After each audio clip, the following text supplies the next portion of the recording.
Welcome back to the 411 on Wrestling podcast. I'm your host, Blake Lovell, back here on Tuesday with another big news item in the world of professional wrestling. This month of September has been pretty incredible. I put this out on Twitter. When you look at what we've seen just in the first 2 weeks of September in wrestling, you could certainly go beyond the big two companies just outside of WWE and AEW. There's been a lot of cool things happening. But if you look at just the top two companies, WWE, AEW, and you look at what we've seen through 2 weeks, 14 days here in September, we've gotten AEW All Out, which a lot of people consider, one of the better pay-per-views, certainly in recent memory, perhaps in history, depending on where things go from here. You had Bryan Danielson and Adam Cole join AEW in a big moment in wrestling history, another one. CM Punk's return match, another big moment in wrestling history. He comes back after 7.5 years, makes his in-ring return. Then you get a really fantastic, I thought for the most part, WWE SmackDown show at Madison Square Garden. A very good show there. And now to come into 2 weeks here, again at the 2-week mark, 14 days, we get Big E becoming the WWE Champion by defeating Bobby Lashley on Raw after cashing in the Money in the Bank briefcase. And there's a lot to dissect here because this was something that really started out of nowhere seemingly during the day when we saw on Twitter that Big E put out that he basically said he intends to show up to Raw and become the WWE champion. He was going to cash in his briefcase, become the champ. That was his intention. He put it out on Twitter. Again, I think it caught a lot of us by surprise. Probably should not have if we really think about, the dynamic of everything involved, knowing that they had set up this championship match between Big E and Randy Orton. I think for some people, it's probably already in the back of your mind thinking, well, there's certainly a possibility that Big E could show up here. But for him just to flat out state it that, hey, here's what I'm going to do. I'm going to show up. I'm going to cash in. I'm going to become the champion. That was, I think, a pretty good setup. And I'm going to talk a little bit more about that here in a bit because I think that's an important part of this whole equation. But for starters, everyone out there, I've tried to stay away from a lot of the hot takes and everything on sort of the immediate reaction because I was one too that certainly had some pretty strong immediate reactions, and they were all positive for the most part, about how they pulled this off, how WWE went about doing this. And I said even for the most part, I think pretty much my immediate reactions were all positive based on what they did here. But I've also seen some of the stuff about, the reason they did this. And I think that's always important because as we're going to talk about, it's where they go from here that ultimately is going to mean everything for this entire situation here. But it's also not going to take away the fact that Big E has now won, the top prize in WWE. He's now won the WWE Championship. And yes, I know you can look at it with Roman Reigns, the Universal title. He certainly elevated that to the top. But if we're talking about just in a traditional term, the WWE Championship has always been the top one. And now Big E, after this long journey to get to this point, has become the champion. And that, I think, is so important in and of itself because it was always going to be a matter of how do they go about this. When Big E won the Money in the Bank, how are they going to eventually make this work? How are they going to, pull off the cash in? It's going to be against Lashley. It's going to be against Reigns. Those are questions and discussions we've all had over the past several months about how they were going to, do this. And I think for all the people that are talking about WWE just doing this to pop a rating, here's would be my counterpoint to that, and I can certainly understand the pessimism as we've talked about before with WWE and how they're going to pull this off in the long term. But I think just from this standpoint, WWE's job, part of it is to pop a rating, like it is to increase their viewership. And when they see that their viewership has gone down, I don't think there's anything wrong with WWE trying to pop a rating. That is their business. They have to get their viewership to continue to grow. And the fact is, Raw has continued to decline. And so if this is how you have to do it to get to that point, and perhaps this gives you a fresh start on Raw, I'm all for it. I don't care if they tried to just did it to pop rating. I'm okay with that if it means that we will now consistently. I think that's the big word, consistently, and I don't know that I'm entirely optimistic about that, but if it means that we, have sort of that moment now that is going to perhaps bring in more of an audience to Raw each and every week, if it's going to have more interest now with a very, one of the most likable people, not just in the company, but probably in wrestling in general, in Big E as the top star, as the top champion, finally getting elevated to that point.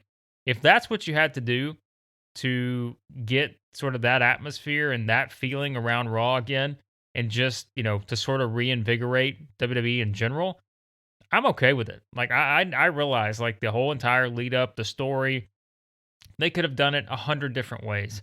They could have, tied in the New Day and had Lashley. Like they could have. There's so many things they could have done with this, but the ultimate goal was everyone wanted to see Big E win the championship, no matter how they did it. I guess you could say, in most instances, certainly, I'm sure there were ways that they could have done it that may have came off just completely the wrong move. But a lot of people wanted to see Big E become champion, and when he won that Money in the Bank, they're setting that expectation right there because you're not expecting Big E to be someone that's going to just come in and win Money in the Bank and then lose his championship match once he finally gets it. You knew this was going to result in him becoming the champion, whether that was WWE or Universal Champion. It was going to happen. And so, I mean, it's your NFL's coming back. We've talked about that on the podcast recently.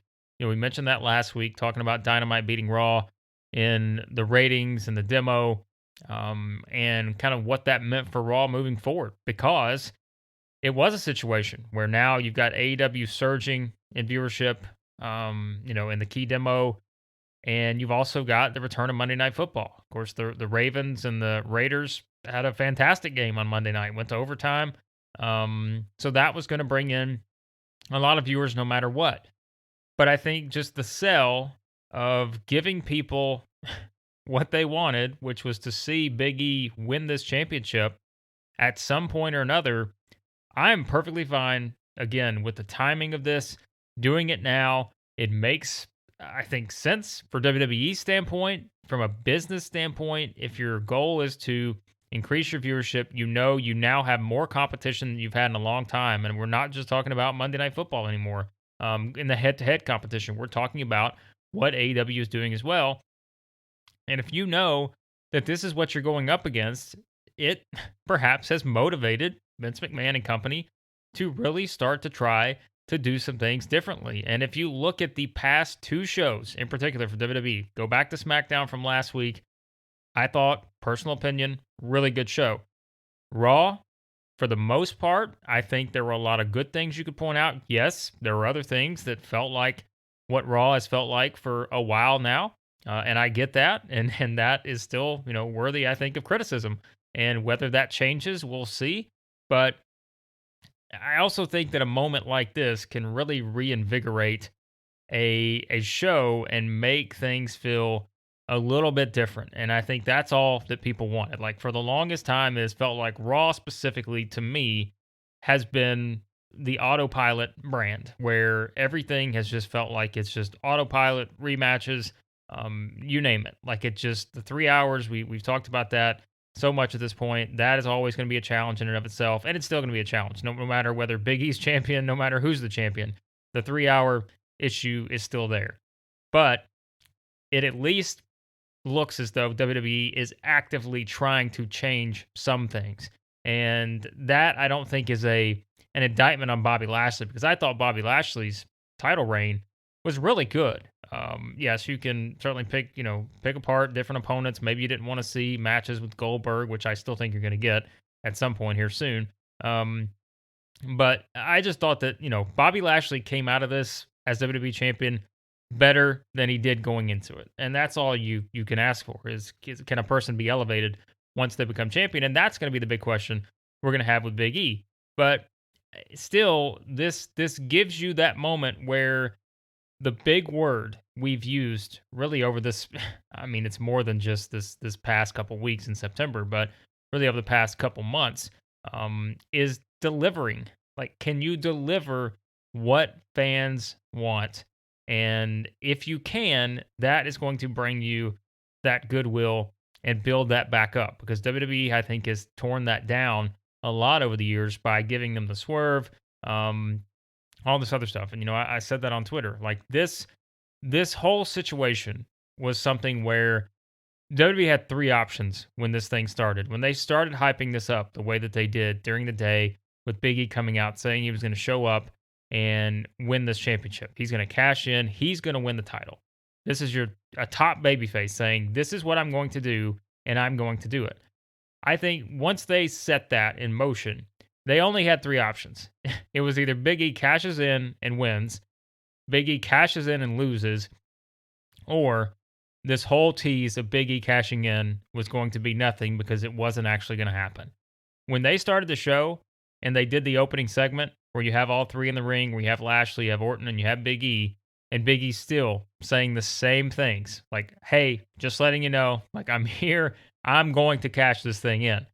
There was no other option at that point. If WWE did not want to absolutely infuriate its fan base, once again, which we've seen happen before, if you did not want to just completely, I think, go in the wrong direction, and I think this could have been another big turning point when we talk about, where WWE stands as a business. If they decide anything other than option number one, which was Big E winning the title, I think you would have had a lot of backlash, and I think that it could have been the type of backlash that really, loses you another significant portion, I think, of the audience, that, like we said, has already declined, specifically on Raw. But I think that would have caused a backlash that I'm not sure, this company, at least in the near future, quite frankly, could not have recovered from. I'm not sure that would have happened if they would have decided, all right, we're gonna pull this move. We're gonna have Big E lose, or we're teasing you all day just because we want you to tune in, and we're gonna dupe you, and we're gonna say, "Yep, sorry, no cash in. Try next time." Like they're just, I think that's what set it up for me, was as soon as they started Raw the way they started it, and really it goes back to earlier in the day when they had Big E say this, I think, in the tweet. There was no other option. They had to have him win this championship. And because they did, that I think is something that you have to give WWE credit for. They did not go the route of trying to swerve you just for the hell of swerving you. Like, just to swerve you, we're going to do it. They didn't do that. And they also didn't do any sort of shenanigans. There was not a whole lot here when it comes to making this some convoluted, overthinking booking. Like, they kept it very simple, and that's why it worked for a lot of people. It worked because it was a person you cheer for, you want to believe in, saying he was going to do something, and guess what? He did it. Like, that is all it takes sometimes, is just to keep things simple. I am invested in this character because I believe when this character says he's going to do something, he's going to do it. He's not going to back down from his word. He's not going to do all this other stuff. Like, this is more of the in-depth character stuff. But I think this is one of the reasons why a lot of people, myself included, enjoy wrestling, because it is about the characters. But I think Big E is more than just a character. Like, he is someone that I think so many people can connect with, because he does. Like, he comes across as generally one of the most likable human beings you will ever see. And I think that makes it very easy to root for. And so when the reaction was what it was when he won the championship, not surprised at all, because no matter whether they did it to pop a rating, it really, I think it's beside the point right now. Like, yes, the follow-up's going to be important, and we're going to talk about that. But I think just for how they did it, how they executed it, I think you have to say bravo. Like, I thought it was something that was very well done, and now becomes the challenge of where do you go from here with Big E with the title around his waist. And speaking of waist, if you want your waist, specifically below your waist, to be gold as well, and we're not talking actual gold, we're just talking about in the sense that you want it to be the best it can be, that's where our friends at Manscaped come in, because support for 411 Wrestling is brought to you by Manscaped, the best in men's below-the-waist grooming. Manscaped offers precision-engineered tools for your family jewels. Manscaped just launched this 4th-generation trimmer. I keep talking about it, the Lawnmower 4.0. The 4.0. Join over 2 million men worldwide who trust Manscaped with this exclusive offer just for you. You get 20% off and free shipping worldwide with the promo code 411wrestling at manscaped.com. I keep saying it. I'm one of the first people to get a chance to try this new Lawnmower 4.0, just completely blown away by the performance. The craftsmanship, the details, everything on this thing are next level. It's the ultimate body trimmer, and it gives you everything you need. It prevents these grooming accidents, which no one wants those. You can feel more confident shaving below the waist. It's got that multifunction on-off switch, great for traveling. It engages the travel lock, so if you're traveling, no issues. You've got exactly what you need with the Lawnmower 4.0. Also got that 4000K LED spotlight. That way, if you need a more precise shave, boom, you got a light. You have exactly what you need there. And the wireless charging, don't forget about that. Longer battery length. You can take your time because Manscaped has got you covered. And by the way, it's still got those additional guard lengths, sizes 1 through 4. So any type of shave you want, you can get it from our friends at Manscaped with this Lawnmower 4.0. And let's be honest, if you're still shaving your face and body with the same trimmer, you're doing it all wrong. Boost your confidence with this new body trimmer from Manscaped to make me time the best time. And you can get 20% off plus free shipping with the code 411wrestling at manscaped.com. Use the best tools for the job. Head over to manscaped.com and get 20% off and free shipping with the code 411wrestling. That's 20% off with free shipping at manscaped.com and use the code 411wrestling. Unlock your confidence with the new Lawnmower 4.0 from Manscaped. So if we're looking at this from a standpoint now of where do things go from here, because this is going to be the ultimate test, I think, for WWE, because we have seen some of these scenarios before where they have executed a very big moment that a lot of people, it resonates with people, and we'll see what the viewership looks like and all that. I'm curious to see what the number ends up being because, again, there was competition with Monday Night Football, the first game of the season, and what does that viewership look like? Either way, I don't know that it's going to tell us more than what next week's viewership will look like, or perhaps the week after that, because that is going to be where WWE now has to capitalize on this. If Big E won the title on Monday night and he loses the title at Extreme Rules or loses the title at the next Saudi Arabia show, I don't think that's going to do any goodwill. I think it's going to sort of take away what you have done here by making him the champion, because this, again, is something that people have wanted for years and years now.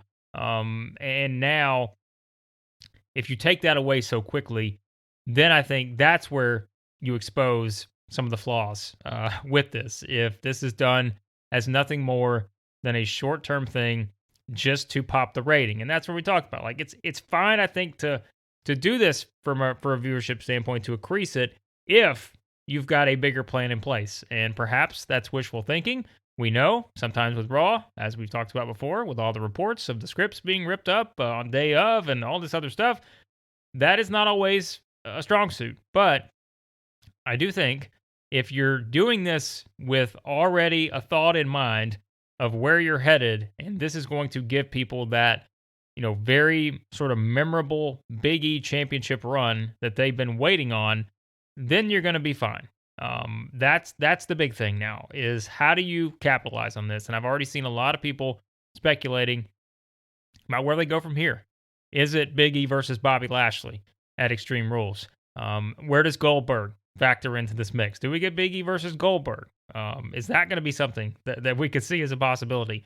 I'm sure there are different directions now they can go in, and that's where when you have sort of this, different type of situation where you have the new champion, it's an unexpected thing. I don't think a lot of people were expecting this to happen prior to Monday. So now you open up a lot of possibilities. I saw Keith Lee on Twitter. As soon as I saw that, I'm thinking, yes, sign me up. Like, give me Big E versus Keith Lee. And you know what?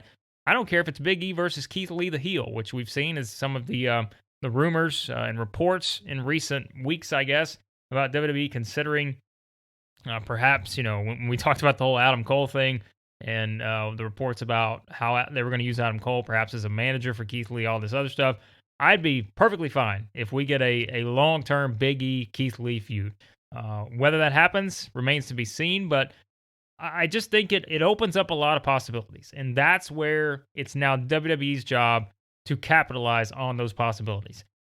If this just turns into Big E being someone that turns out to be just a joke as a champion, they don't book him as sort of a strong babyface champion. And by the way, if you listen to this podcast for a long time, you've heard Steve Cook and I and have had this conversation in recent months on different shows, whether it's current stuff or looking back at some of the retro reviews we've done. WWE has always had a challenge when it comes to booking, top babyface champions. That has always been something that I think you can point to in a lot of different scenarios. Obviously, it hasn't been for everyone, but there have been many moments over the years where they have not been able to necessarily pull it off as well as you would expect them to when it comes to these babyface champions. And I think this is where it's so important, because this is not just, it's not just a Steve Austin with his whatever number championship reign. It's Big E with his very first championship reign, like finally getting to the pinnacle of where a lot of people wanted to see him get to. Now it's okay, we have to do this right, because if you don't, you only get one shot at this, because this is a first time champion situation. This is not someone where, okay, I've seen it before. I've seen, this guy win the championship 3 or 4 times. I kind of know what to expect. Maybe they freshen it up a little bit this time and all that, but this is not that. This is the first big opportunity for Big E. He's been in high profile matches before, but this is now as a singles star, now for the big singles push that we've always looked at with Big E, outside of New Day. How do they capitalize on it? And can they effectively book him as a top star, as a top champion? And I don't know why you couldn't find ways to do this, because to me, and I don't want this to be made as sort of a direct comparison, but when you talk about someone, like John Cena, who WWE knew they could put this guy in any situation and make him sort of the face of the company. They could send him on all the media stuff. They could do anything they needed to do. That's a perfect role for John Cena, because he was that kind of person. No matter what you thought about the in-ring stuff, none of that. He was a face of the company. Big E, to me, can feel very similar to that, because he is one of those, I think, unless you're just finding, I guess, ways to not like Big E, whether it's, a character thing or whatever, but I'm just talking from a standpoint of, to me, Big E is the kind of guy that I feel like is very sort of universally loved. And when you look at the reaction from all sorts of people in the wrestling industry, from fans, all that, after he won the championship, you can sort of see that same sentiment. I don't know that I've ever seen anyone say a bad thing about Big E when it comes from people within the wrestling industry, and talking about this guy and just sort of, the type of person he is and all that. That's where he can be a face of a company now as a top babyface champion. Because remember, we've really been used to Roman Reigns, the top heel champion, and Bobby Lashley, top heel champion. They have sort of been in control here for quite a while. But now you've got this top babyface champion you can send out to do all sorts of stuff. You can perhaps bring in a different audience, a younger audience maybe, because Big E is someone, you see him having fun. And you're thinking, okay, well, if I'm a kid, and, I'm sure, they already have a ton of fans just based on the New Day and all that. But, Big E is someone who can appeal to a younger audience, because he is very easy to cheer for. I think for that audience. And you saw him, I was looking through some of the stuff on Twitter about, it's really cool to see this guy taking pictures with kids and stuff after he won the championship. And I see all these people kind of posting their pictures of Big E ringside, I guess, after the show went off the air, and he's just sitting there, posing with some of these, little kids and stuff like that.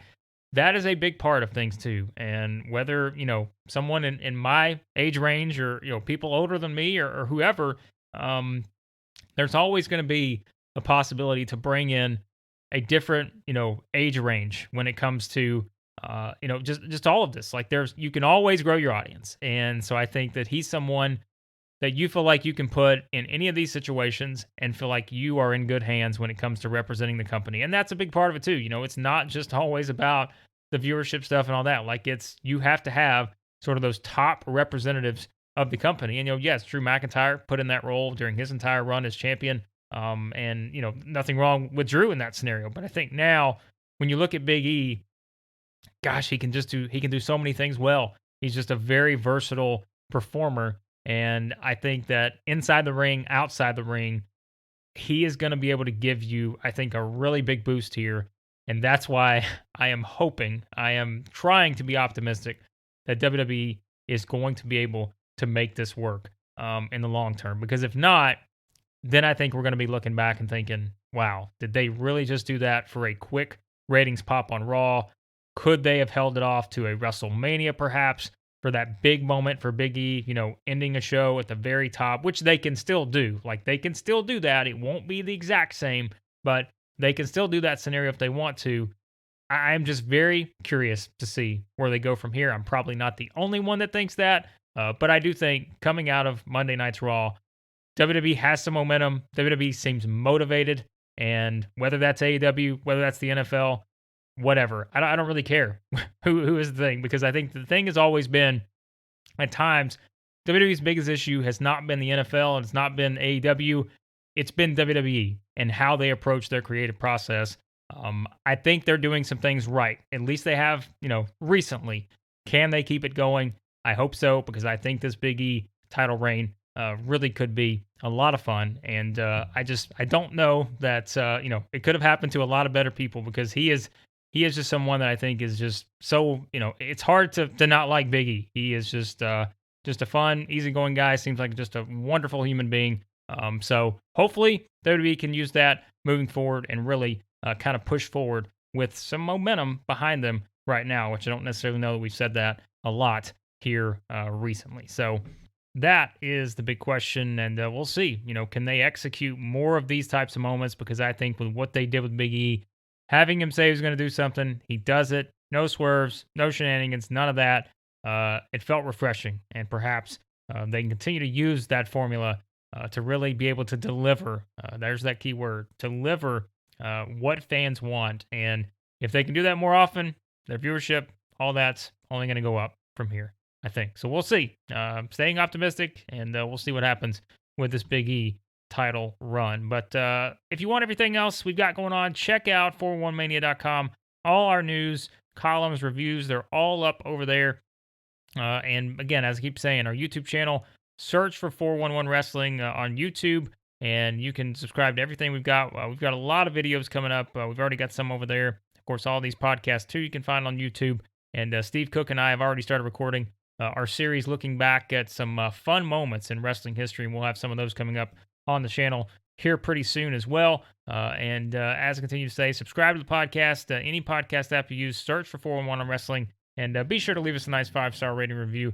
That just helps the show reach more people. And as always, we will have the link to the GoFundMe for Larry Zonka's family in the show notes, so be sure to continue to share and contribute to that if you can, and everything else, 411mania.com. But thanks as always for listening to the podcast, and we'll talk to you next time here on the 411 on Wrestling Podcast.